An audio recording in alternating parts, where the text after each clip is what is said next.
नमस्कार विद्यार्थी मित्रांनो, आज आपण आपल्या पाठ्यपुस्तकातील पाठ क्रमांक 14 राष्ट्रसंत तुकडोजी महाराज हा पाठ आज आपण अभ्यासणार आहोत। या पाठाचे लेखक आहेत सुदाम सावरकर। तर विद्यार्थी मित्रांनो, या पाठामध्ये राष्ट्रसंत तुकडोजी महाराजांच्या सामाजिक व राष्ट्रीय कार्याचा आढावा या पाठामध्ये घेतलेला आहे। चला तर विद्यार्थी मित्रांनो, पाहूयात राष्ट्रसंत तुकडोजी महाराज हा पाठ।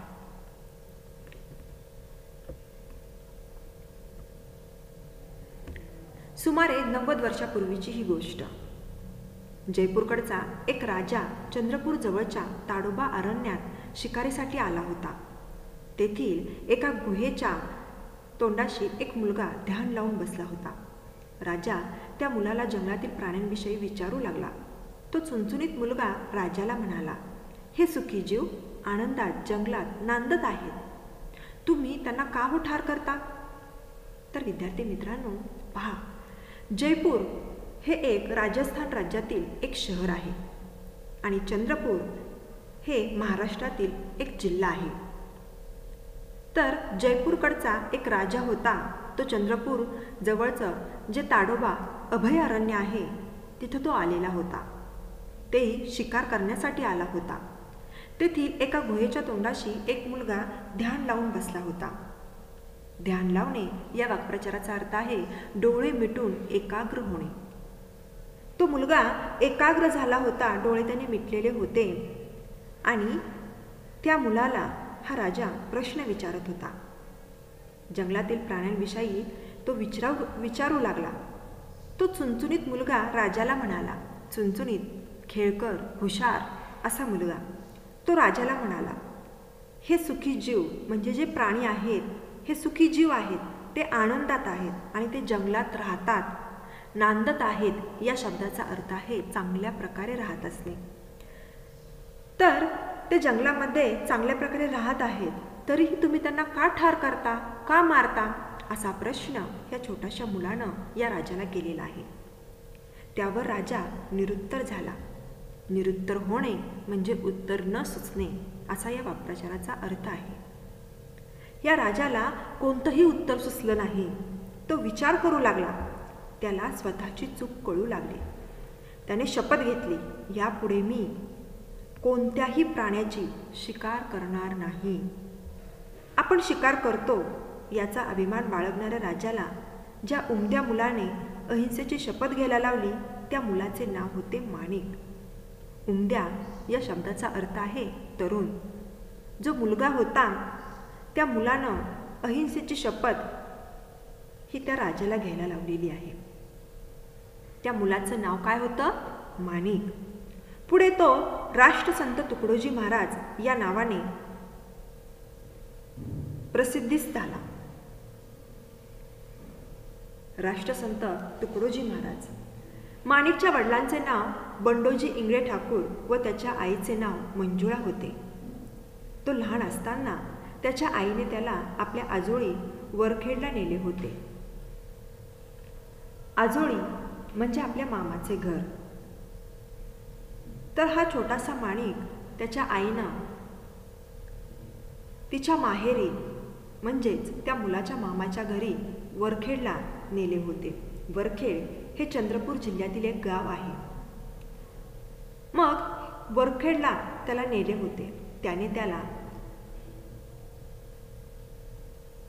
आडकोजी महाराजांच्या सानिध्यात ठेवले। आडकोजी महाराज हे राष्ट्रसंत तुकडोजी महाराजांचे गुरु। त्यांचं आश्रम होतं आणि त्या आश्रमामध्ये या माणिकला ठेवलेलं आहे। महाराजांनी, आडकोजी महाराजांनी त्याला तुकड्या हे नाव दिलेलं आहे। त्या माणिकला कोणतं नाव दिलेलं आहे? तुकड्या हे नाव दिलेलं आहे।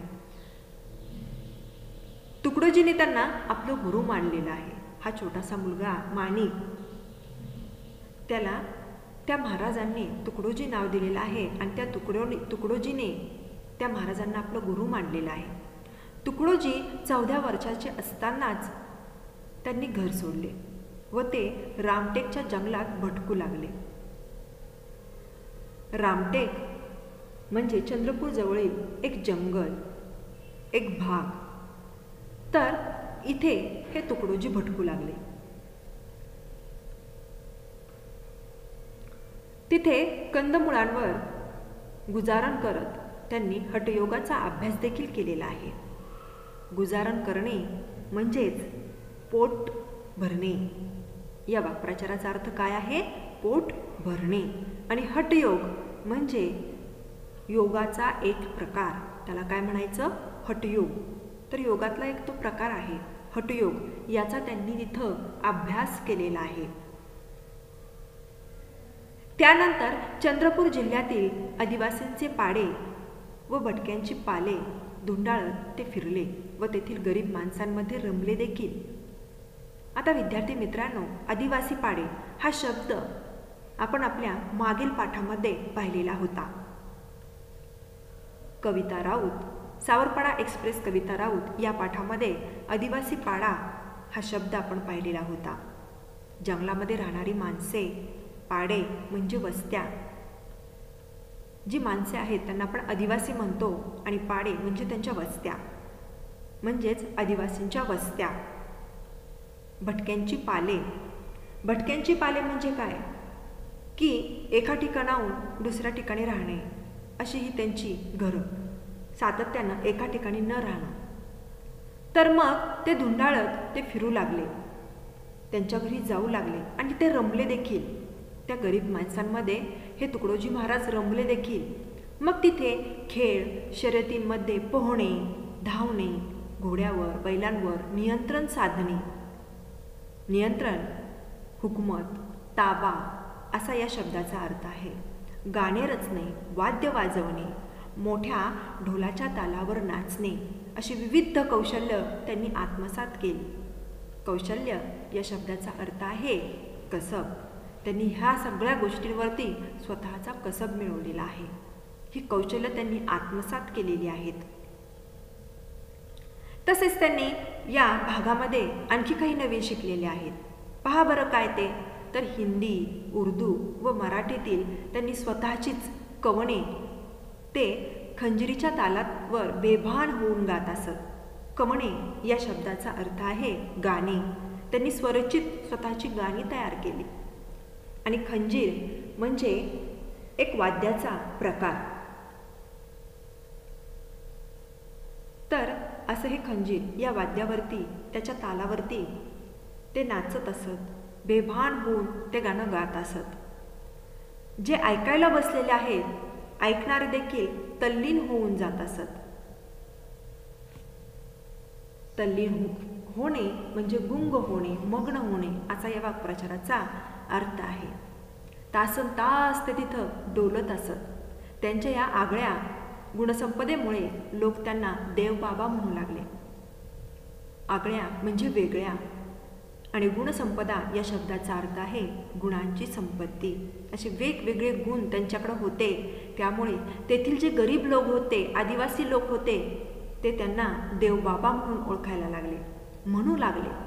तर आदिवासी लोकांनी त्यांना काय नाव दिलेलं आहे विद्यार्थी मित्रांनो? तर देव बाबा. आपला देश पारतंत्र्यात होता.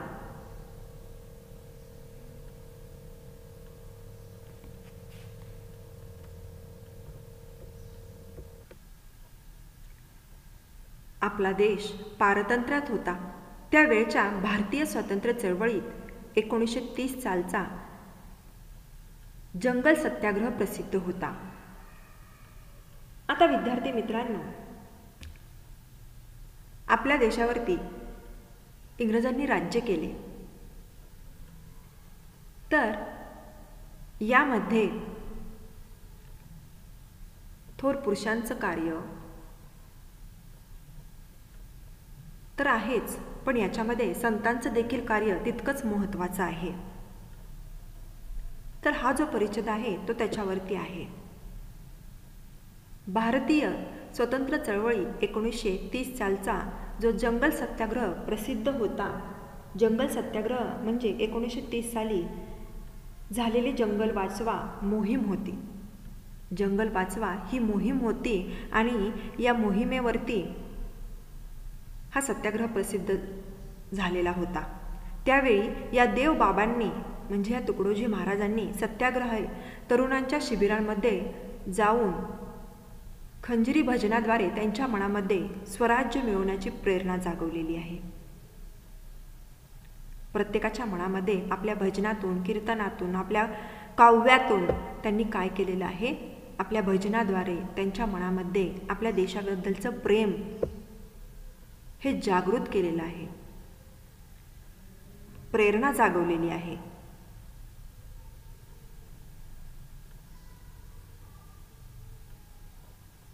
झाडी मंडळातील तेजस्वी तरुण संघटना व विदर्भातील आरती मंडळे या सेवाभावी संघटनांद्वारे स्वदेशी व ग्रामोद्योग यांचा प्रचार केलेला आहे.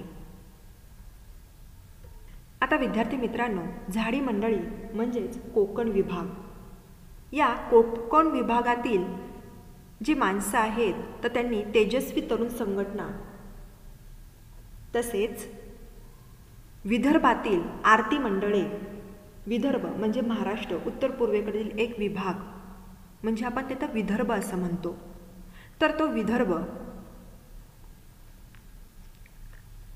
सेवाभावी संघटनांद्वारे स्वदेशी व ग्रामोद्योग यांचा प्रचार देखील केलेला आहे. सेवाभावी संघटना म्हणजे समाजसेवा करणारी बिनसरकारी मंडळे, म्हणजे सरकारची त्याला मान्यता नाही किंवा सरकारचा कोणताही हस्तक्षेप नाही अशा पद्धतीची ही मंडळं. ग्रामोद्योग म्हणजे गावात वस्तू बनवण्याचे लघुउद्योग, हे छोटे छोटे असे लघुउद्योग यांचा त्यांनी प्रचार केलेला आहे. गांधीजींनी छोडो भारत ही घोषणा केली. गांधीजींच्या या चळवळीत तुकडोजी महाराज अनुयायांसह सहभागी झालेले आहेत.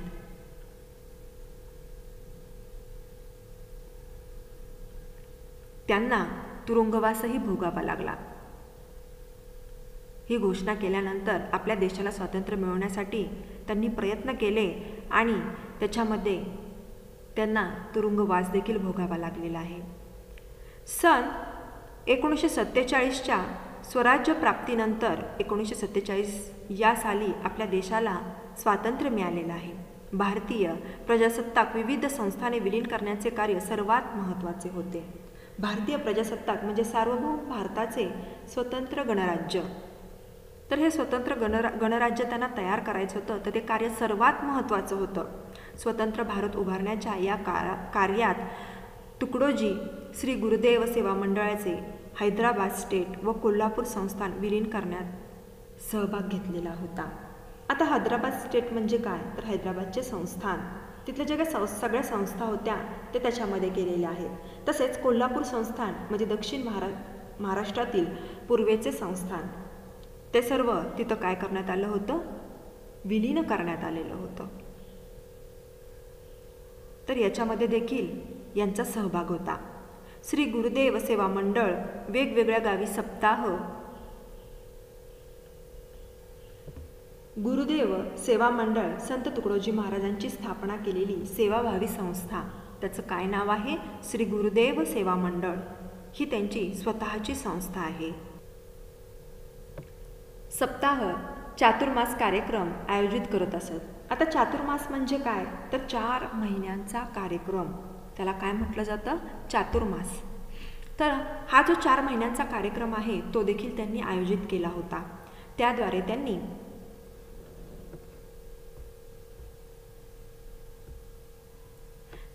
त्यांनी स्वच्छता, व्यसनमुक्ती, आरोग्य संरक्षण, ग्रामोद्योग संवर्धन, संत संमेलन असे उपक्रम राबवलेले होते.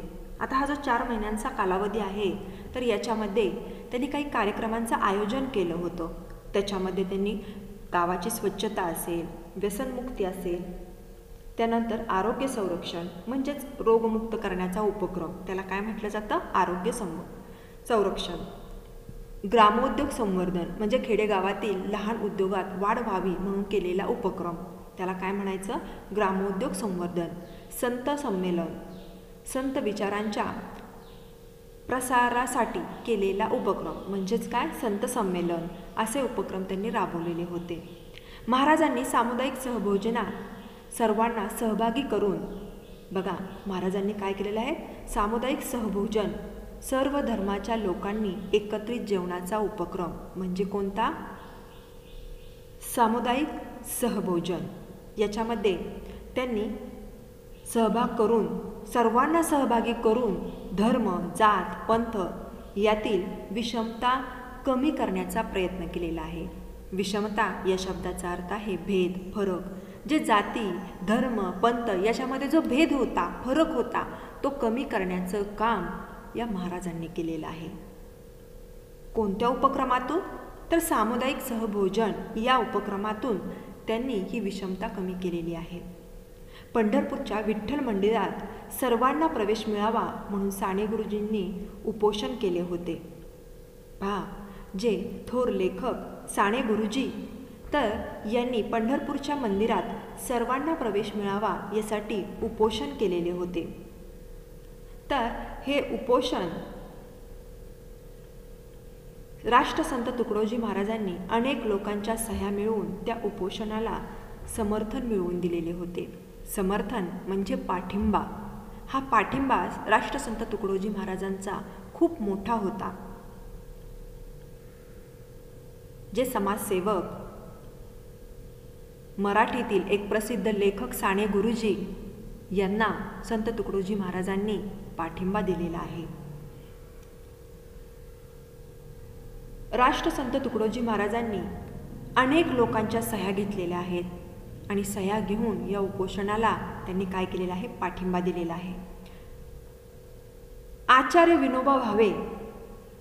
आता आचार्य विनोबा भावे थोर विचारवंत, भूदान चळवळीचे प्रणेते म्हणून ओळखले जाणारे असे आचार्य विनोबा भावे.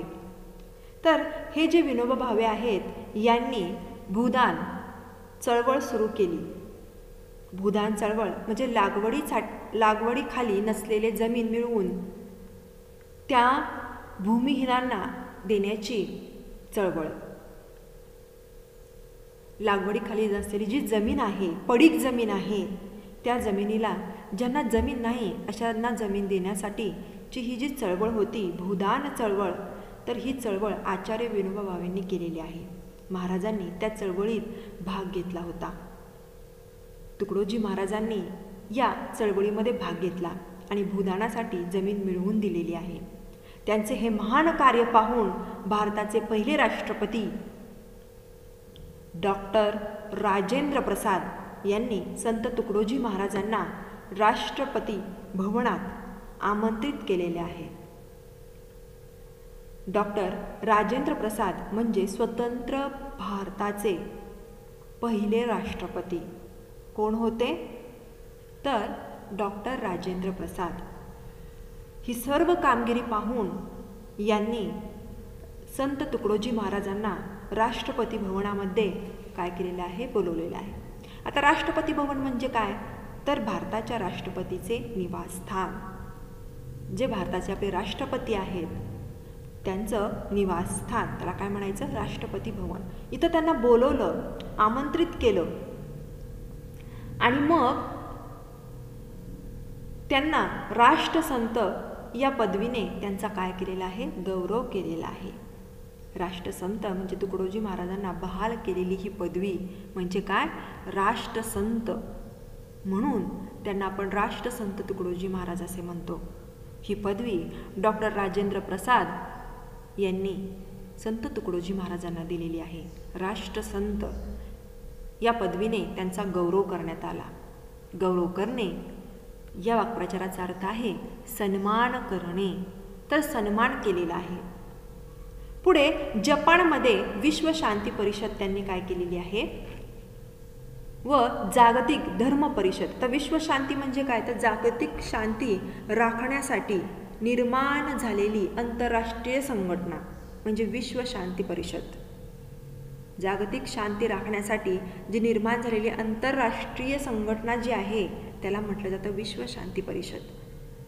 आणि जागतिक सर्वधर्म परिषद, जागतिक धर्म परिषद किंवा जागतिक सर्वधर्म परिषद म्हणजे जगातील सर्वधर्मीय विचारांचे आदान प्रदान करण्याची जी संघटना आहे ती म्हणजे काय? जागतिक धर्म परिषद. यांचं आयोजित करण्यात आलेली होते. जपानमध्ये या दोन ज्या परिषद आहेत तर त्यांचं आयोजित करण्यात आलेल्या होत्या. त्यांच्या उद्घाटनाकरिता या 2 परिषदांच्या उद्घाटनाकरिता राष्ट्रसंत तुकडोजी महाराजांना निमंत्रित करण्यात आलेलं होतं. या परिषदामध्ये भगवान बुद्धांच्या पंचशील तत्वांची माहिती देऊन राष्ट्रसंतांनी परिषदेच्या अधिवेशनाचे उद्घाटन केलेले आहे. भगवान बुद्ध गौतम बुद्ध आहेत हे. तर यांची जी 5 तत्व आहेत, पंचशील तत्व आहेत, भगवान बुद्धांनी सांगितलेले जीवन प्रणालीची ही 5 तत्वे आहेत. तर या तत्वांची माहिती देऊन राष्ट्रसंत तुकडोजी महाराजांनी त्या परिषदेच्या अधिवेशनाचे काय केलेलं आहे? अधिवेशन म्हणजे विचारांचे मंथन करणारे शिबिर. तर हे जे अधिवेशन आहे तर याचं उद्घाटन त्यांनी केलेलं आहे. तिथे 18 देशांची जागतिक धर्म संघटना गठीत करण्यात आलेली होती. 18 देश तिथं होते आणि तिथे हे 18 देश त्यांची जी धर्म संघटना आहे, जागतिक धर्म संघटना ही गठीत करण्यात आली. तर गठीत करणे म्हणजे एकत्र करणे. गठीत या शब्दाचा अर्थ काय आहे? एकत्र करणे, एकत्र केलेले आहे. तिचे सल्लागार म्हणजे सल्ला किंवा शिकवण, सल्लागार म्हणून त्यांनी उत्कृष्ट कार्य केलेले आहे. उत्कृष्ट, सरस, खूप चांगलं असं त्यांनी काय केलेलं आहे? कार्य केलेलं आहे. अशा साऱ्या उपक्रमांमध्ये गुंतले असताना देखील त्यांनी हिंदी व मराठीत अनेक गद्य पद्य पुस्तके लिहिलेली आहेत. गद्य कथा, कादंबरी अशा पद्धतीनं, आणि पद्य म्हणजे कविता. तर याच्यामध्ये त्यांनी काय केलेली आहेत? पुस्तकं लिहिलेली आहेत, ती प्रकाशित देखील केलेली आहेत. त्यामधीलच ग्रामगीता हा त्यांच्या साऱ्या पुस्तकांचा मुकुटमणी होय. ग्रामगीता राष्ट्रसंत तुकडोजी महाराजांनी लिहिलेली लोकप्रिय काव्य ग्रंथ म्हणजे काय आहे? ग्रामगीता. आणि मुकुटमणी म्हणजे प्रमुख, उच्च प्रतीचा असा हा काव्य ग्रंथ म्हणजे ग्रामगीता. हा सर्वात जास्त प्रसिद्ध आहे. तुकडोजी महाराजांचे कार्य पुढे अनेक सेवा मंडळांनी तसेच चालू ठेवलेले आहे. त्यांनी ज्या सेवा मंडळं काढलेली होती त्यांचं पुढं जे काम आहे, कार्य आहे, ते आहे असं तिथले ज्या सेवा मंडळ आहेत त्यांनी आहे असं चालू ठेवलेलं आहे. जरी ते नसले तरी देखील ते बंद न पडता आहे असं ते कार्य त्यांचं चालू राहिलेलं आहे. तर विद्यार्थी मित्रांनो, कसा वाटला तुम्हाला हा पाठ? आवडला ना? तर विद्यार्थी मित्रांनो, आता आपण घरचा अभ्यास पाहूयात. घरचा अभ्यास पहा विद्यार्थी मित्रांनो, पाठाचे वाचन करा. राष्ट्रसंत तुकडोजी महाराज या पाठाचे पूर्णतः वाचन करा, त्याचा स्वाध्याय पूर्ण करा. तसेच पाठ क्रमांक 12 माळीणगाव एक घटना किंवा एक घटक या पाठात काही कात्रणांवर आधारित काही प्रश्न विचारले गेलेले आहेत. तर ती कात्रणे वाचा व प्रश्नांची उत्तरे लिहा. ती कात्रणं वाचा आणि तिथे जे प्रश्न विचारलेले आहेत त्या कात्रणांवर आधारित ते तुम्ही काय करा? त्या प्रश्नांची उत्तरं त्या कात्रणांच्या आधारे शोधा आणि उत्तरे लिहा. तर विद्यार्थी मित्रांनो, आता आपण इथेच थांबूयात. धन्यवाद.